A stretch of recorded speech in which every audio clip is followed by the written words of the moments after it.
जहांगीरपुरी में अतिक्रमण हटाने पर सुप्रीम कोर्ट की ओर से रोक लगा दी गई है। कल सुप्रीम कोर्ट मामले की सुनवाई कर सकता है, तो कल मामले में सुनवाई होगी।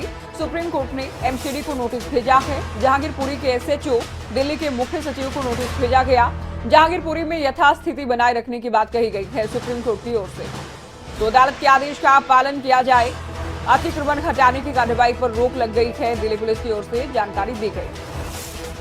तो जहांगीरपुरी में अवैध निर्माण गिराए जाने का सिलसिला जारी। गृह मंत्रालय की ओर से, गृह मंत्री की ओर से आदेश एमसीडी को दिए गए थे, जिसके बाद नॉर्थ एमसीडी की ओर से कार्रवाई करते हुए सुबह करीब 10:30 बजे ये सिलसिला शुरू किया गया था। अवैध मकान, अवैध निर्माण, अतिक्रमण हटाया जा रहा था, लेकिन इसी बीच अतिक्रमण हटाने के अभियान के खिलाफ सुप्रीम कोर्ट में जो याचिका लगाई गई थी, सुप्रीम कोर्ट ने उस पर सुनवाई करते हुए फैसला सुनाया कि अभी यथास्थिति को बनाए रखा जाए। यथास्थिति बरकरार रखने का सुप्रीम कोर्ट की ओर से आदेश आया और इसी बीच कार्रवाई रोक दी गई है। उसी बात को दोहराऊंगा कि सिविक एजेंसी को प्रोटेक्शन प्रोवाइड करने का हमारा काम है और वो हम कर रहे हैं कि कानून व्यवस्था बरकरार रहे।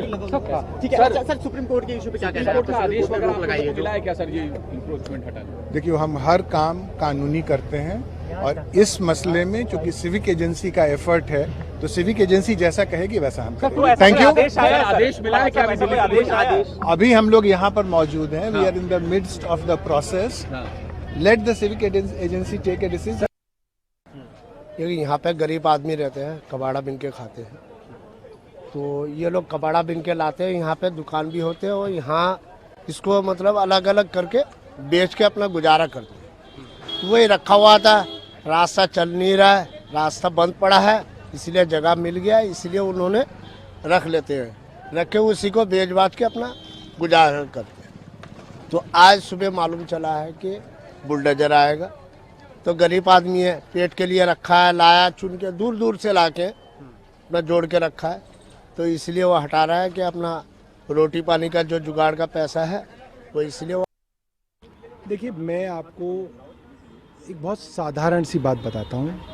किसी भी क्राइम इन्वेस्टिगेशन का जो थंब रूल है वो ये है, कोई भी क्राइम इन्वेस्टिगेट करने से पहले आप ये देखते हैं कि इस क्राइम का सबसे बड़ा फ़ायदा किसको है, बेनिफिशियरी कौन है।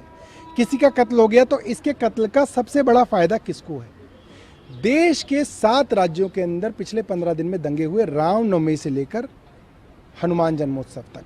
महाराष्ट्र में हुए, कर्नाटका में हुए, केरल में हुए, मध्य प्रदेश में हुए, दिल्ली में हुए। इन सब दंगों का फायदा किसको है? भाजपा को। नहीं, मैं आपको यही कह रहा हूँ, जो भी इलीगल कंस्ट्रक्शन है वो हटेगी और जो लीगल प्रॉपर्टी किसी को कोई भी टच नहीं करेगा। नहीं, ऐसा कुछ भी नहीं है। हर आदमी को सूचित किया गया था, वो कोई भी इलीगल काम एमसीडी नहीं करेगी और एमसीडी किसी भी काम को बर्दाश्त नहीं करेगी किसी भी धर्म के खिलाफ, क्योंकि ऐसा नहीं है। हमारे लिए सब बराबर है और हमारा धर्म से कोई मतलब नहीं। हमारा तो मतलब ये है कि इलीगल जो भी कंस्ट्रक्शन ना हो और किसी भी जगह लैंड ग्रैबिंग ना हो। यहाँ पे कुछ लोगों का सर आरोप था कि हमारे सामने दूसरे समुदाय के लोगों की दुकानें उसको नहीं तोड़ा जा, हमारी दुकानें तोड़ी जा। नहीं, ऐसा कुछ भी नहीं। कुछ ऐसा हो तो मेरे आप संज्ञान